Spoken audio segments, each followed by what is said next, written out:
starts by introducing what prosecutors call the Banks Gang Enterprise.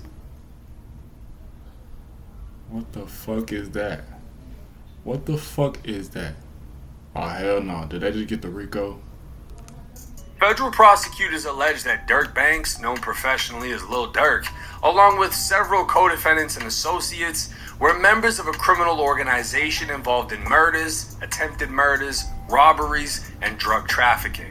The government is essentially laying the foundation for what resembles a racketeering case.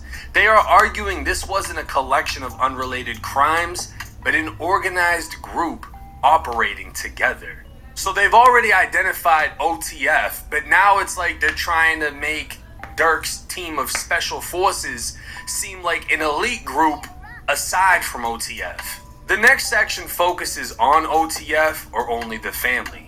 Prosecutors acknowledge that OTF was formed around 2010 as a music organization that produced and promoted hip-hop artists from Chicago. However, they claim that a subset of people connected to OTF formed what they call the Banks Gang Enterprise. According to the indictment, this group allegedly committed violent acts at Durk's direction, and in return, members were rewarded with money, jewelry, music opportunities, and elevated status within the organization. This is important because prosecutors are trying to establish motive. They are arguing that alleged violence wasn't random, it allegedly came with rewards. And who are they alleging was in charge? Who are they saying was the Larry Hoover, the John Gotti? Who are they saying was the top guy? The indictment identifies Lil Durk as the alleged leader of the enterprise. Prosecutors claim other named defendants and co-conspirators were members, associates, or affiliates. The government alleges Durk recruited individuals connected to the Black Disciples street gang and brought together people from various Chicago neighborhoods under this enterprise. Again, prosecutors are attempting to show organization, structure, and leadership. And they wouldn't just be laying out the foundation of a full-on RICO and a mafia-like group, they would also give the purpose that the group served. According to the indictment, members allegedly used violence to protect Durk, protect the enterprise, maintain influence, retaliate against rivals, and control territory. The government specifically points to rival groups, including alleged Gangsta Disciple members, as targets.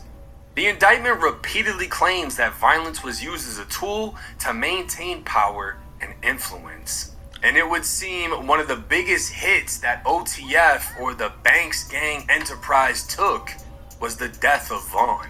One of the biggest themes throughout this indictment is the November 2020 killing of King Vaughn, who prosecutors describe as a close friend and associate of Durk. The government claims that after Vaughn was killed, members of the enterprise began planning revenge against people they believed were responsible. One individual identified as Taekwon Bowman, aka Quando Rondo, became a central figure throughout the indictment and seemed to be number one on the hit list. Prosecutors claim multiple murder plots were launched against Quando after Vaughn's death. The indictment says Durk and other alleged leaders recruited people willing to commit violence for the organization. Federal prosecutors claim individuals were brought into operations specifically to carry out attacks against rivals.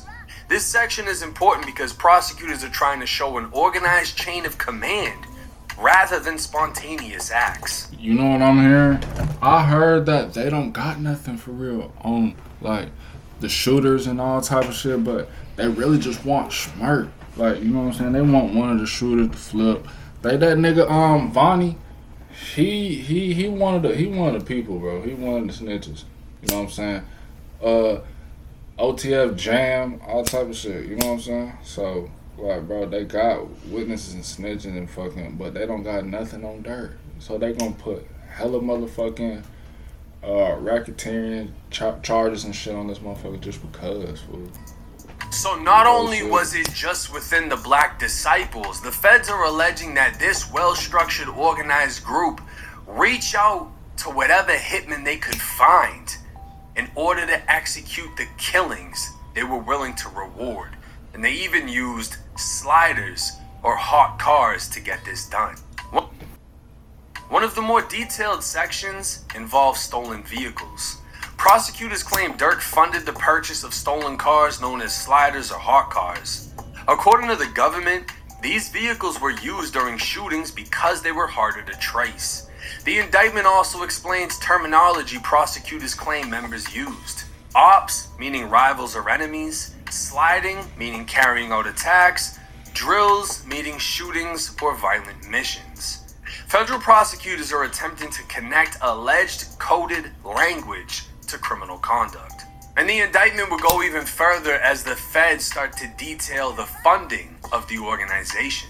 Prosecutors claim Durk financed firearms, flights, transportation, drug trafficking, and rewards for violence. The government's theory is that financial support helped secure loyalty from members and encourage violent acts on behalf of the enterprise. In 2019, there was an Atlanta shooting, the first specific act of violence listed as a February 2019 incident in Atlanta. Prosecutors claim a dispute over a stolen vehicle led to a confrontation. According to the indictment, an attempted robbery escalated into a shooting that left a victim wounded. The government alleges Durk was present and participated. That allegation will likely become a major point of dispute moving forward. Is that the shooting he talking about? And you know what I'm saying? You know Atlanta, Fulton County was trying to get Durk and shit. You know what I'm saying? They wanted him, want that YSL Rico, but they ain't have shit want him and shit like that. So that little shooting with Von Bezu. And it's shocking to see this because of course they're speaking on the That shooting shit was always hell. Then he that beat Durk that. and King Von allegedly committed but beat in court. And it was even said at one point in court that Durk could be seen on video firing the weapon. They say around 5 in the morning on February 5th, Lil Durk, whose real name is Dirk Derek Banks, and his co-defendant Devontae Bennett were seen on camera involved in shooting Alexander Witherspoon, a person police say they knew. They were hanging out. They went to a studio to make music. The rapper and Bennett listened to the evidence against them in court. Police told the judge later that night the victim, Banks, Bennett, and others went to a nightclub, a gas station, and ended up in the parking lot of the Varsity. That's when Witherspoon said he was robbed and shot. He said his chain was snatched off his neck, and he had $30,000 stolen from him, and they stole the vehicle he was driving. Police say Banks was seen on tape shooting a gun. You see Mr. Banks' arm out the window firing several shots at the... Like, how you know that? And then they had some detectives from Chicago go all the way to Georgia, Atlanta, to testify, and they case and shit, cause they can't do shit in Chicago. But I guess we can team up in Atlanta and shit and help their ass and shit. He talking about something week, you could see him at the window and shit on. How you know, nigga? Was you there? You watched the video, didn't you? Drop that shit. Victim towards the victim. Banks' attorney says this is a celebrity witch hunt. When he beat the case, then it came out that they allegedly would have continued to pursue a conviction against Vaughn, but Vaughn died before they could. Next, prosecutors described the murder of a rival gang member in Chicago in January of 2022. The indictment claims 2 co-conspirators committed the killing and later discussed receiving payment. One of the most notable allegations here involves text messages where prosecutors claim individuals discussed waiting to receive money from Durk. The indictment also references a February 2022 music video shoot where prosecutors say Durk appeared with approximately $1 million in cash.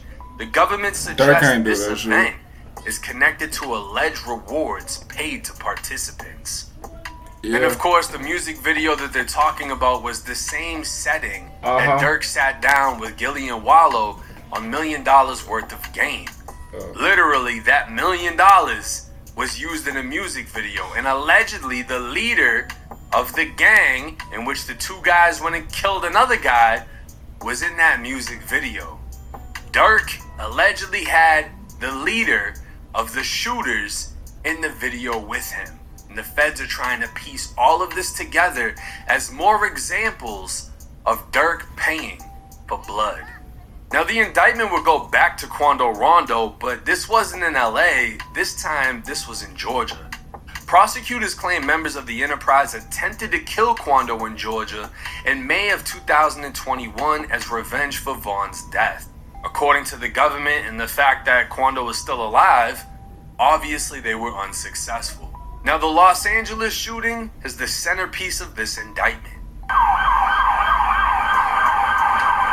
Shots fired, a fight taken to the streets, and this chaotic scene, the ending of a shooting that started in Los Angeles, California. Sheriff's deputies pulling out a man who had been shot in an SUV. Savannah rapper Quando Rondo, a passenger in that car, frantic at the sight. It all started at this mobile gas station at 5:30 Friday evening. LAPD says witnesses heard multiple gunshots, then watched a couple cars zoom off. 3 people in one car shot at this black Cadillac Escalade. It's unclear if those inside shot back. Can I get some space, please? It ended at Santa Monica Boulevard. Deputies found it peppered with bullet holes and a shattered window. Prosecutors allege that in August of 2022, multiple defendants traveled to California to locate and kill Quando. The government claims flights were purchased using OTF-related funds, vehicles were obtained for surveillance, ski masks were purchased, firearms distributed, and Quando was tracked around LA. According to prosecutors, the alleged operation ultimately culminated at a Beverly Boulevard gas station, and this would lead to the death of Lil Pab. Federal prosecutors claim that when shooters opened fire at Quando's vehicle, Lil Pab was struck and killed. This death forms the basis for the most serious charges in this case. The government argues that although Quando was the intended target, Pab became the victim of the attack. The indictment repeatedly references music videos, social media posts, lyrics, and text messages. Prosecutors claim members celebrated violence, mocked rivals, and promoted their reputations through music and online content. Expect this area to become one of the biggest legal battlegrounds because defense attorneys will likely challenge how prosecutors are using artistic expression as evidence. And that's for sure going to be one of the most controversial aspects. What them look like some AI, one of them old videos that the fans be making and shit like that. The feds can do that. They trying to use that. That's not fair, nigga. He ain't make that. What? Of this case, because this isn't like they're beating around the bush. They're descriptively talking about murders and dead people and flat out dissing them in drill songs. But because it's on a beat and it's not a conversation over a phone or a conversation over a podcast, it's considered artistic expression and it's supposed to be protected. Which, to be honest, sounds crazy because everybody knows what the fuck it actually is. Now, one of the most damaging allegations in the indictment is the claim that Durk placed bounties on individuals.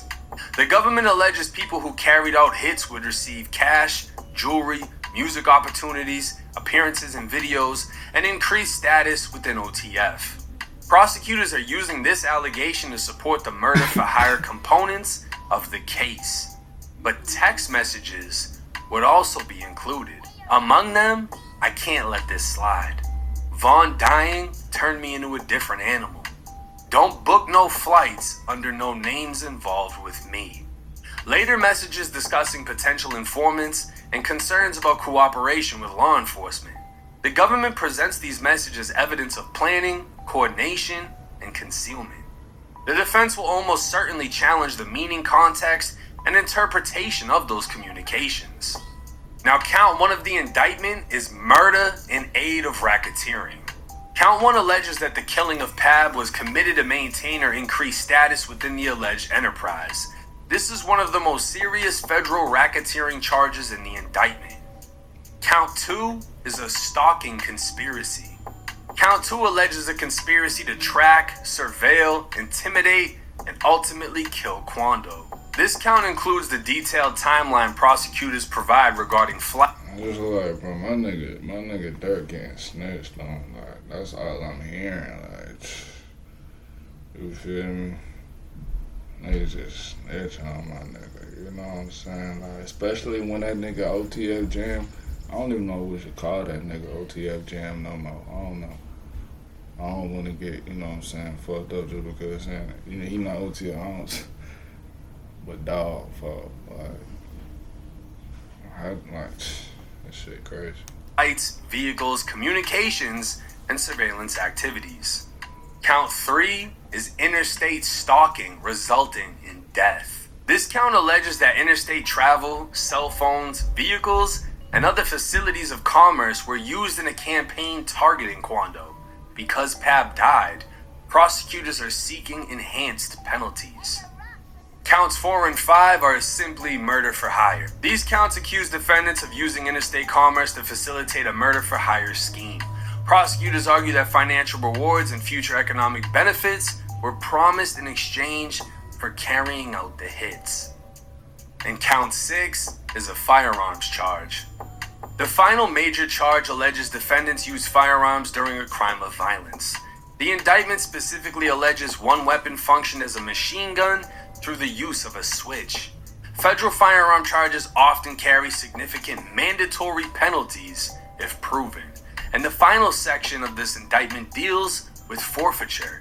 If convictions occur, prosecutors say they will seek money connected to the alleged crimes, property connected to the alleged crimes, the firearms and ammunitions involved in the alleged offenses, and the substitute of assets if original assets cannot be located. Meaning whatever money was used to commit these crimes and fund these crimes, the feds want it. And if they can't get it from what they've recovered, they're gonna send Durk the bill. The biggest development in this third superseding indictment is that prosecutors are laying out a much broader theory than a single shooting. The government is alleging that an organized enterprise existed, that violence was rewarded, and that the murder of Pab was the result of a coordinated plot targeting Quando. Whether prosecutors can prove these allegations remain to be seen, but this filing gives the clearest picture yet of the government's evidence. Durk's lawyer Drew Finley would respond to news of the superseding indictment with a post shared to Durk's Instagram reading. Yeah, he just dropped this.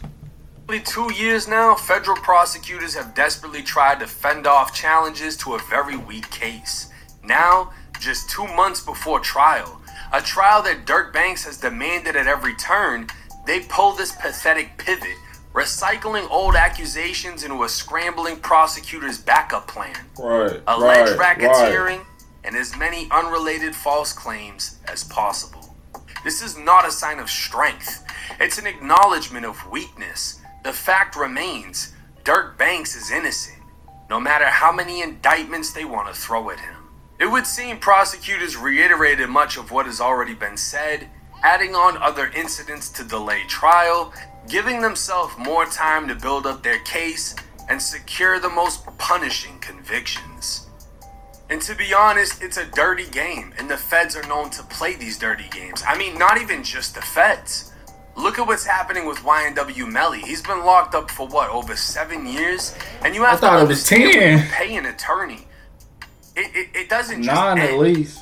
These are continuous payments. You have to have continuous funds. It's not like they just give you a set bill and that's done, because when new shit gets added and extensions get brought on, you need to keep funding these attorneys. They will try to drain you and drag this out as long as possible until you're not able to afford the Drew Finlings and the Brian Steeles.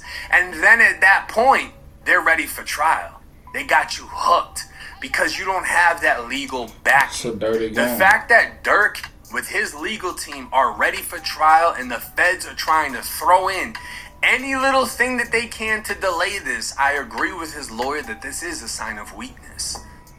But again, if the feds are able to convict on any of these charges, it's pretty much over with for Durk. None of these charges are minor. None of them carry minimal amounts of time. Durk is literally fighting for his life, and he either gets to keep it or loses it entirely to the federal government. But let me know y'all's thoughts and comments in the comments section. That's what I'm saying, fool. It's a dirty game, fool. Shit. You know what I'm saying? Free smirk, fool.